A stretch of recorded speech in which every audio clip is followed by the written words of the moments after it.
reuso dos materiais eu acho fundamental.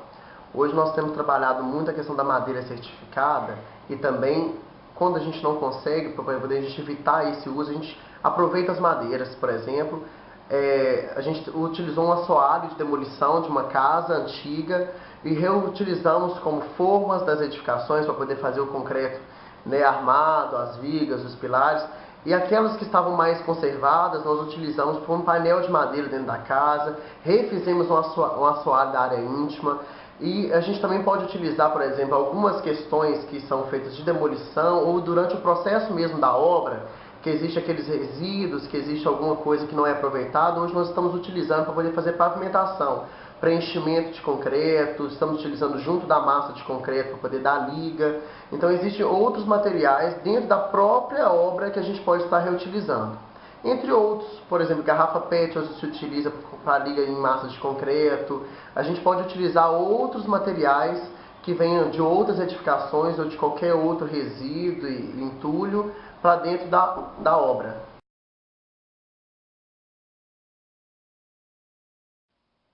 A verticalização surgiu mesmo nos Estados Unidos através da proposta do elevador. Então o elevador viabilizou uma edificação vertical, onde as pessoas pudessem morar ou trabalhar ou exercer qualquer outra atividade sobreposta, um superior ao outro, né? Então isso tomou conta, porque as cidades, o deslocamento ficou também complicado, né? As cidades ficaram muito grandes. Então, onde se aproveita, por exemplo, o centro, então se verticaliza, porque todo mundo quer se concentrar em algumas regiões da cidade. Então a verticalização deu condição para que isso acontecesse. E eu acho que isso é tendência mesmo, não no sentido de modismo, mas isso é uma solução para as grandes metrópoles, isso é uma solução para o adensamento das cidades, né? Então eu acho que vai acontecer cada vez mais isso.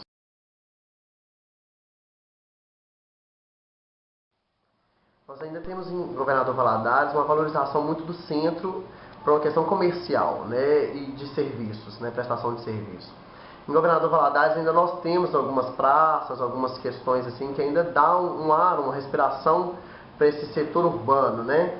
Mas nós temos um descaso dessas mesmas praças, desses mesmos parques dentro do centro, dessas regiões que poderiam ser preservadas, arborizadas, bem tratadas. Ainda existe um descaso.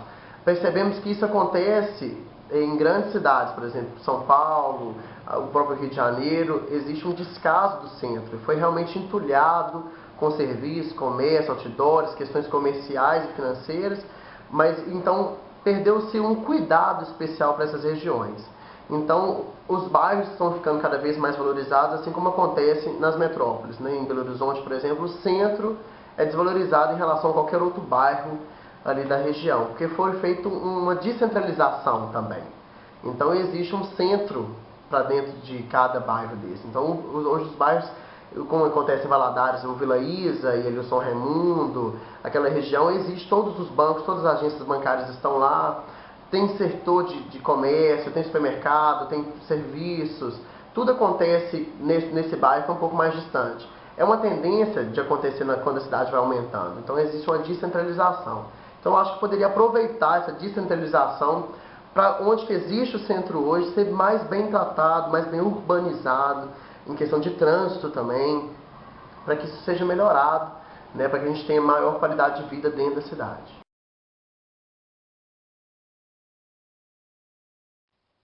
Uma situação muito complicada, porque quando nós temos um cliente, nós lidamos com ele diretamente com o sonho dele, com a perspectiva dele, com a expectativa dele para uma edificação.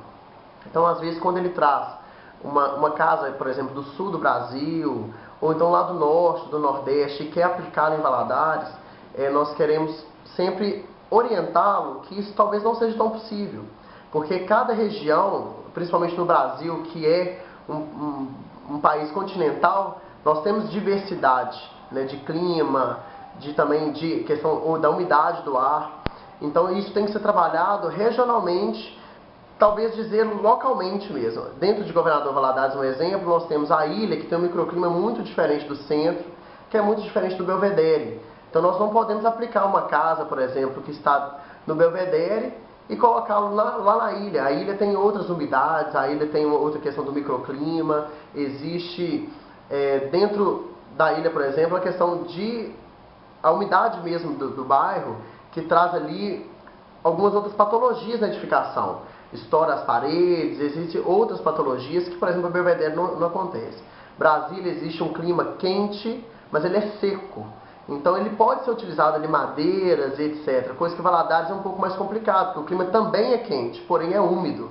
Então existe muita dilatação nesses materiais, né, como madeira e a parte metálica. Nós temos no Rio Grande do Sul, por exemplo, as casas podem ser até mais envidraçadas, porque o sol é muito bem-vindo, porque é uma região fria. Então quanto mais insolação, melhor é para dentro da casa. Né? E também se utiliza muito madeira, porque é um isolante térmico muito bacana.